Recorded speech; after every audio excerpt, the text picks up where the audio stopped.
अस्सलाम वालेकुम।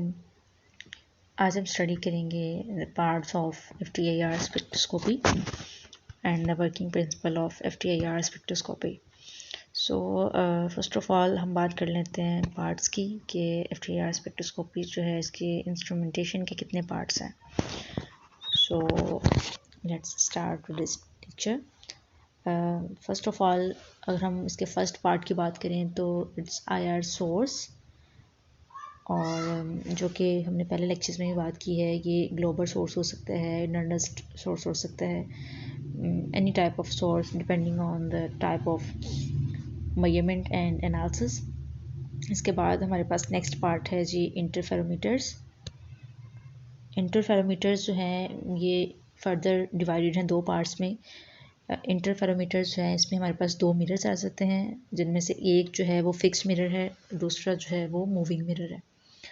और नेक्स्ट जो इनका पार्ट है वो है बीम स्प्लिटर। ठीक है, मूविंग दो मिरर आ जाते हैं और एक है बीम स्प्लिटर। ठीक है, ये दो पार्ट्स हम नेक्स्ट इंशाल्लाह कंप्लीट स्टडी करेंगे। और थर्ड हमारे पास है सैंपल, कि जिसके ऊपर फिर हमने रेडिएशंस फॉल करवानी है, देन डिटेक्टर डिटेक्ट करेगा सारा प्रोसेस, एंड कंप्यूटर जो है उसके थ्रू हम अपना डेटा जो है इसको रिकॉर्ड करेंगे। सो here is the इंस्ट्रूमेंटेशन। इसको मैं थोड़ा सा जूम कर लेती हूँ ताकि आपको समझने में आसानी हो। फर्स्ट ऑफ ऑल हमने अभी बात की IR सोर्स की।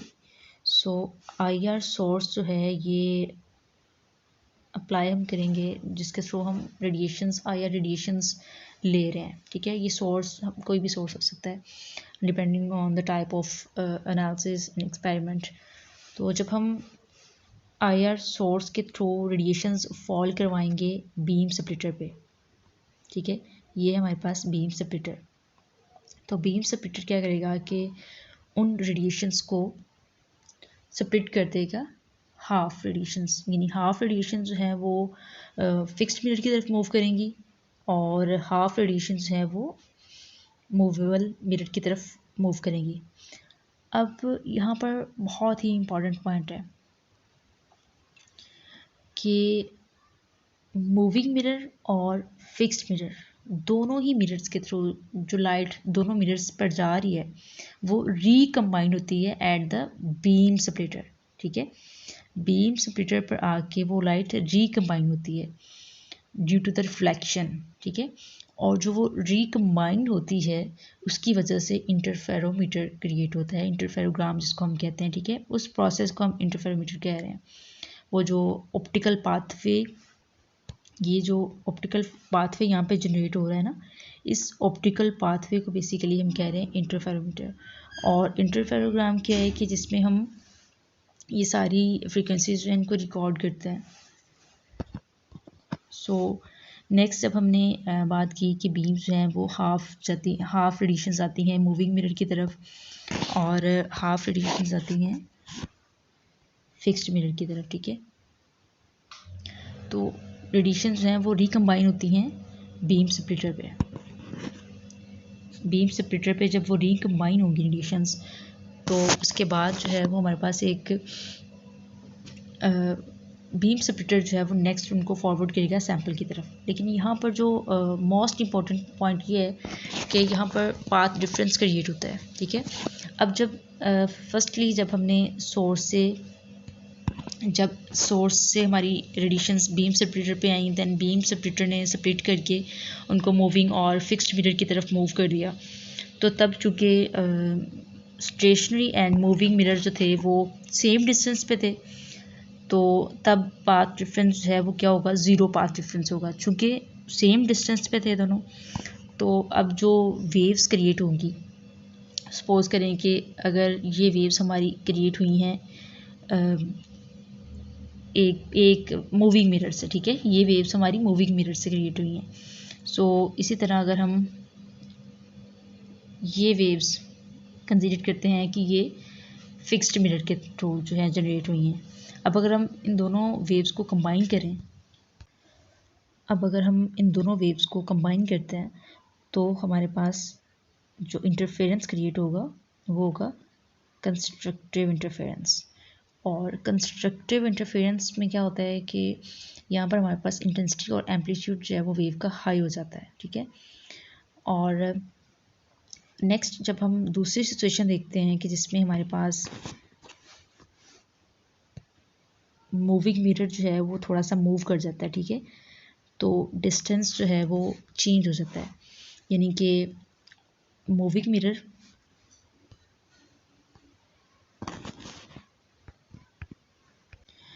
मूविंग मिरर जब थोड़ा सा मूव करता है, तो अब चूँकि मूविंग मिरर ने मूव करना है तो ऑब्वियसली कुछ पाथ डिफरेंस क्रिएट होगा, ठीक है।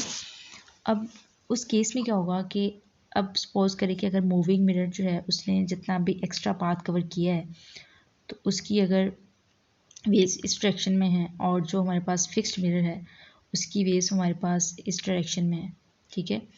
तो ये क्या करेंगे कि एक दूसरे के इफ़ेक्ट को कैंसिल कर देंगे।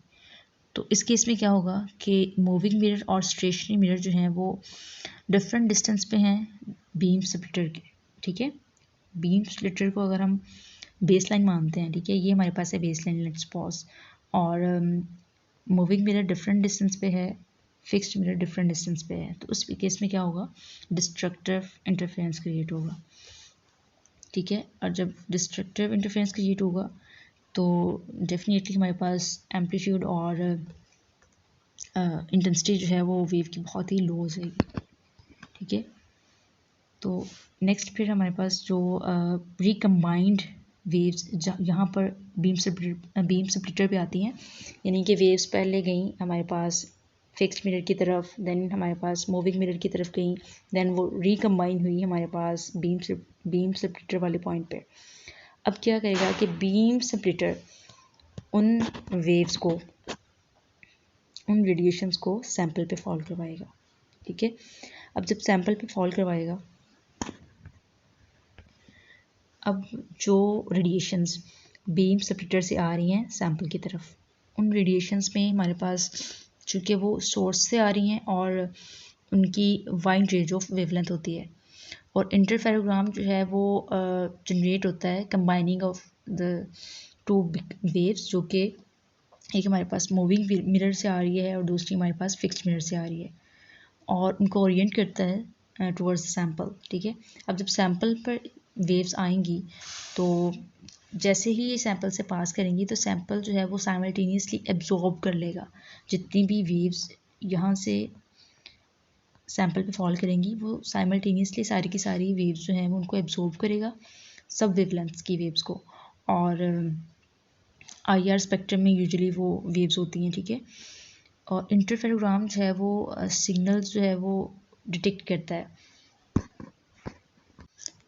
अब नेक्स्ट क्या होगा कि जब हमारे पास सैंपल जो है उस पर रेडिएशंस फॉल करेंगी, तो इंटरफेरोग्राम चूँकि उसमें सारी की सारी ही इंफॉर्मेशन स्टोर होती है about the energy and the absorption of every wavelength, so combined beams है ना उसमें इंटरफेरेंस पैटर्न होता है जिसको हम इंटरफेरोग्राम कह रहे हैं, ठीक है। अब इंटरफेरोग्राम जो है उसमें almost all the radiation energy जो है वो उसके पास वैल्यू होती है क्या, जो कि आ रही होती है सोर्स से, और उसकी चूँकि वाइड वेवलेंथ होती है जैसे कि हमने ऑलरेडी बात की है।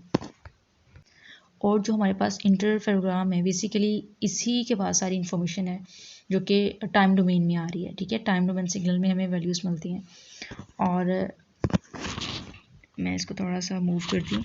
जब सैंपल पर रेडिएशंस हमने फॉल की, सैंपल से रेडिएशंस आती हैं डिटेक्टर और उस पर प्रोसेसिंग के बाद डिटेक्टर की तरफ जाती हैं। डिटेक्टर जो है इनको डिटेक्ट करता है और फिर डिटेक्शन के बाद वो जब मूव करती हैं इंटरफेरोग्राम में। अब इंटरफेरोग्राम में क्या होता है कि इंटरफेरोग्राम जो है ना इसमें ऑल इन्फॉर्मेशन होती है वन टाइम डोमेन में, ठीक है। हमने जैसे कि पहले भी बात की थी प्रीवियस लेक्चर में कि हमारे पास जो वैल्यूज़ आती हैं वो टाइम डोमेन में आती हैं, और हमें चूँकि टाइम डोमेन जो है वो ह्यूमन रीडेबल मेथड नहीं है, ठीक है, तो हमें मैथमेटिकल प्रोसेस अप्लाई करना पड़ता है टाइम डोमेन से फ्रीक्वेंसी डोमेन में जाने के लिए, ताकि हम इजीली रीड कर सकें उन वैल्यूज़ को। और इंटरप्रेट कर सकें स्पेक्ट्रा को। तो वो जो हम टाइम डोमेन से जा रहे हैं फ्रीक्वेंसी डोमेन में, तो उसके लिए हमें फोरियर ट्रांसफॉर्म अप्लाई करना पड़ता है, that is a mathematical process. अब इंटरफेरोग्राम्स हैं, उसमें हमारे पास वैल्यूज़ जो आती हैं वो हमारे पास फिर जाती हैं नेक्स्ट कंप्यूटर पे। अब कंप्यूटर के थ्रू हम जो है वो हम उनको जो है वो फर्दर प्रोसेस करते हैं, उन पर मैथमेटिकल इम्प्लीमेंटेशन की जाती है और नेक्स्ट हम रिकॉर्ड कर लेते हैं।